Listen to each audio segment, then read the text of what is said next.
လူတယောက်ဟာလမ်းလျှောက်လာရင်သူ့ကိုစိုက်ကြည့်နေတဲ့မိန်းကလေးငယ်လေးတယောက်ကိုသတိထားမိသွားပါတယ်။သူကသူ့ရဲ့ရေခွက်ကိုမြောက်ပြပြီးအချက်ပြလိုက်တဲ့အခါသူမကအပြေးလွှားရောက်လာပြီးတကြိုက်တဲနဲ့တောက်လိုက်ပါတယ်။အဲ့ဒီလူကသူမအတွက်ပေါင်မုံပြားနှစ်ချက်မှပေးခဲ့ပြီးထွက်သွားဖို့ပြင်ဆင်ခဲ့ပေမဲ့အဲ့ဒီမိန်းကလေးကသူ့နောက်ကိုဆက်လိုက်နေခဲ့ပါတယ်။သူမလန်းပြောက်နေတာလို့သူထင်ခဲ့တဲ့အတွက်သူမရဲ့မိသားစုကပြန်ရှာတွေ့နိုင်အောင်မြောက်ခရားကျောင်းမှာထားခဲ့ပါတယ်။သူကသူမကိုပန်းသီးတစ်လုံးပေးပြီးဘက်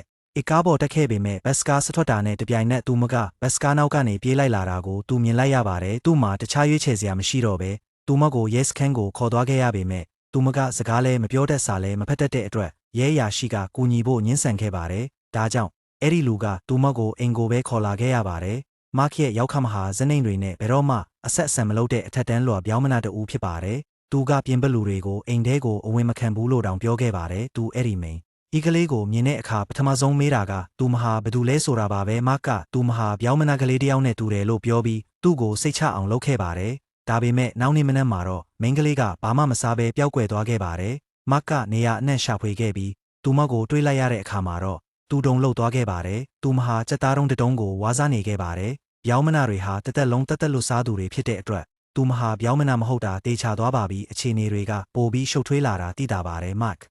သူမကိုမြောက်ခရားကျောင်းကိုခေါ်သွားခဲ့ပေမဲ့သူမကဘာသာရေးထုံးတမ်းစင်လာကိုမှနားမလည်ခဲ့ပါဘူးသူမျက်တောင်တစ်ချက်ခတ်လိုက်တဲ့အချိန်မှာပဲသူမဟာရုတ်တရက်ထပ်ပြီးပျောက်ကွယ်သွားပြန်ပါတယ်မကလမ်းတိုင်းကိုလိုက်ရှာခဲ့ပြီးကြံရှိနေတဲ့တခုတည်းသောနေရာကတော့ဗလီကျောင်းပဲဖြစ်ပါတယ်သူကရေဝေစွာနဲ့ပဲအထဲကိုဝင်သွားခဲ့ပြီးသူမဟာတကယ်တော့မွတ်စလင်တူဖြစ်နေတာကိုသိလိုက်ရပါတယ်မခဟာလုံးဝအံ့အားသင့်သွားခဲ့ပေမဲ့သူ့ရဲ့ချစ်သူကသူ့ကိုနိုးကြားသွားစေမဲ့စကားတခွန်းပြောခဲ့ပါတယ်အဲ့ဒါကတော့လူတိုင်းဟာလူသားတွေပဲဆိုတာပါပဲဒါပေမဲ့သူအကြောက်ဆုံးຢာကဖြစ်လာခဲ့ပါတယ်အဲ့ဒီနေ့မှာတမိသားစုလုံးအိန္ဒိယနဲ့ပါကစ္စတန်ပွဲကိုကြည့်နေခဲ့ကြပါတယ်လူတိုင်းကအိန္ဒိယအတွက်အားပေးနေကြပေမဲ့နောက်ဆုံးမှာတော့ပါကစ္စတန်ကနိုင်သွားပါတယ်တခန်းလုံးတိတ်ဆိတ်သွားပြီး